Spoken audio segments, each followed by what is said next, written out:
taga Las Piñas. Ayun, nakakuha ako ng Giorno dito sa same branch din. Sa branch namin, ayun. Unang lapag ng Giorno, yun. Nireserve ko na siya para sa akin kasi in-applyan ko na rin siya ng motor loan. 5 yung lumapag sa amin na Giorno. Halos lahat yun na out namin cash. Bali, ito lang yung yung installment. Sa installment natin, sir, apply kayo. Dala lang kayo ng mga requirements. Basic requirements lang po yung pagkuha ng installment sa Giorno. Valid ID, company ID, payslip, latest 1 month.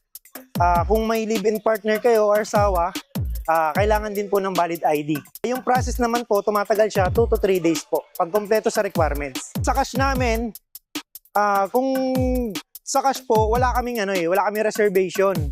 Wala ring pila. Ang gagawin lang po natin, mag-iwan lang po kayo ng contact number tsaka name po